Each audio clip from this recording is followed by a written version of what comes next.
Boa noite para você. Supremo Tribunal Federal marca julgamento de penduricalhos suspensos por ministro Flávio Dino. E os gols da noite pela segunda rodada do Brasileirão. Agora, no Jornal da Record. Oferecimento Bradesco. Ajuste seus limites do Pix para um carnaval seguro. O Supremo Tribunal Federal definiu a data do julgamento da decisão do ministro Flávio Dino sobre a suspensão do pagamento dos chamados penduricalhos. Gabriela Milanese vai trazer as informações agora para a gente. Boa noite, Gabriela. Quando que vai ser o julgamento, hein? Oi, Giovana. Boa noite para você e para quem nos acompanha. O presidente do STF, ministro Edson Fachin, marcou para o dia 25 de fevereiro. A decisão do ministro Flávio Dino suspendeu por 60 dias todas as verbas indenizatórias sem base legal, os chamados penduricalhos. O pagamento desses valores foi considerado inconstitucional.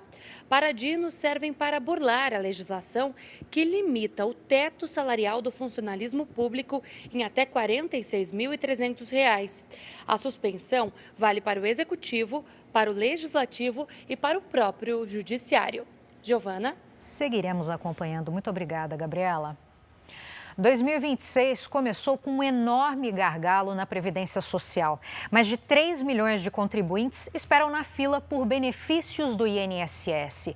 É o maior número da série histórica iniciada em 2004.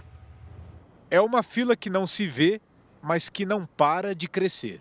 3 milhões de brasileiros à espera de um benefício do INSS. Mais da metade aguarda há mais de 45 dias. Tempo acima do prazo legal. São pessoas em busca de aposentadoria, pensão, auxílio por incapacidade ou mesmo benefícios básicos, como a assistência a idosos carentes. Um direito dos trabalhadores que cada vez mais demora a chegar. Os especialistas explicam que o aumento dessa fila se deve principalmente a 3 fatores: o envelhecimento da população, e, naturalmente, um aumento de pedidos de aposentadoria, o baixo número de funcionários dentro do INSS e o principal, a falta de orçamento na Previdência. É uma conta que não fecha.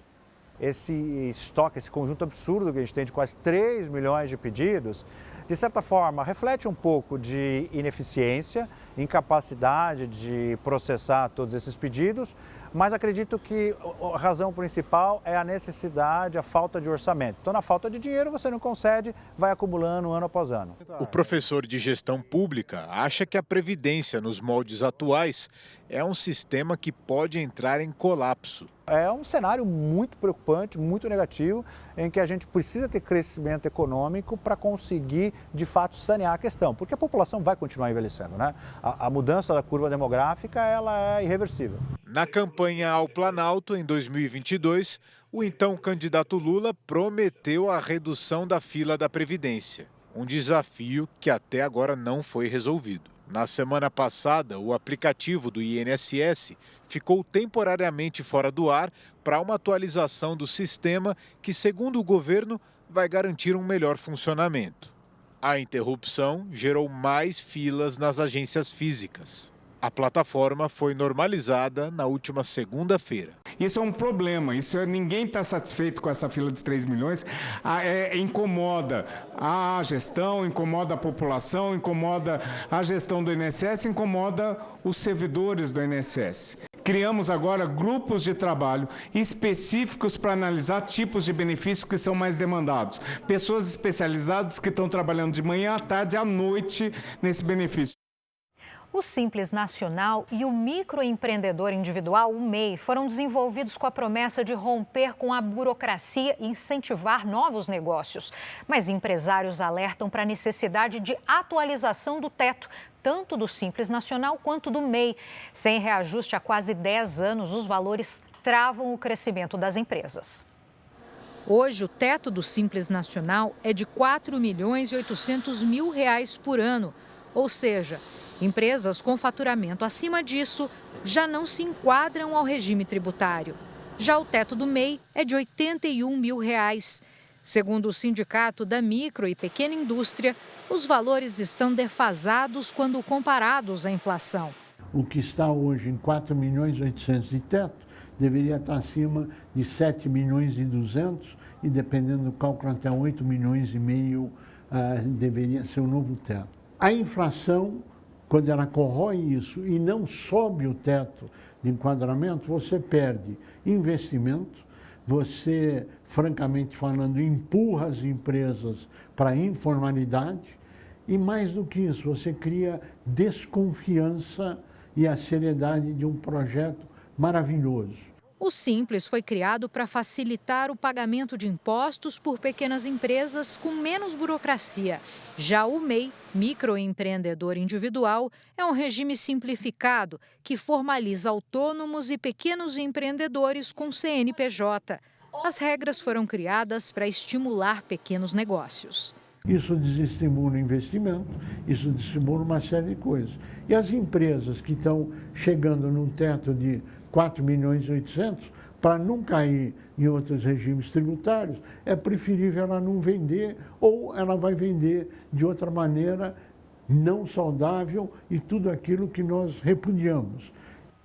A Bolsa de Valores de São Paulo teve valorização recorde em 2025, com o crescimento dos investimentos estrangeiros em ações de empresas brasileiras. Para a B3, 2025 foi um ano com desempenho muito acima do que os analistas de mercado projetavam. O índice da Bolsa registrou 32 recordes e fechou 2025 com alta de 34%. No encontro com jornalistas, o CEO da B3 fez um balanço dos resultados e destacou o interesse dos investidores estrangeiros nas ações de empresas brasileiras. Nos últimos anos, a gente percebeu os investidores globais concentrando muito investimentos nos Estados Unidos. E ano passado foi o primeiro ano onde a gente começou a ver este fluxo começando a se diversificar. Então o investidor parou de alocar nos Estados Unidos, ou está diminuindo o ritmo de alocação nos Estados Unidos, e está sobrando algum dinheiro para mercados emergentes. E o Brasil é muito bem posicionado dentro dos mercados emergentes para atrair esses fluxos de capitais. Neste ano, a entrada de dinheiro estrangeiro na Bolsa acelerou ainda mais. O saldo em janeiro passou de 26 bilhões de reais, mais do que os valores acumulados em todo o ano passado. Um movimento que gera otimismo no mercado de ações em 2026. Para o CEO da B3, o desempenho neste ano vai ser influenciado pela corrida eleitoral e a esperada queda na taxa básica de juros da economia deve favorecer os investimentos em ações. É esperado que a gente tenha volatilidade na Bolsa esse ano, mas com esse vento de cauda do investidor estrangeiro alocando. Mas ficamos muito otimistas que os candidatos à eleição tenham em mente que a disciplina fiscal vai ser muito importante para o juro cair e para o Brasil crescer. Os Estados Unidos fizeram um novo ataque contra uma embarcação no Oceano Pacífico. Segundo as Forças Armadas, o barco estava envolvido em operações de narcotráfico. 2 pessoas morreram. O governo dos Estados Unidos cobra mais colaboração das autoridades locais no combate à imigração ilegal. Um brasileiro foi preso. A porta-voz da Casa Branca, Karoline Leavitt, disse nesta quinta-feira que a escalada das tensões em Minneapolis é resultado da falta de colaboração das autoridades locais com o governo federal. 2 americanos foram mortos na cidade em abordagens da Polícia de Imigração. A declaração foi dada um dia depois do presidente Donald Trump afirmar que, diante do que aconteceu em Minneapolis, talvez seja necessário suavizar o tom, mas destacou que é preciso ser firme. Trump também disse que pretende expandir a ofensiva contra a imigração ilegal para mais 5 cidades, mas ressaltou que aguarda um pedido dos líderes regionais. Na semana passada, a Agência de Imigração dos Estados Unidos prendeu o brasileiro Maximiano Fernandes, em Massachusetts, a caminho do trabalho. Ele tem um café nos Estados Unidos desde 2011, é casado e pai de 4 filhos. Segundo as autoridades, o brasileiro possui antecedentes criminais envolvendo agressões sexual e física, além de sequestro.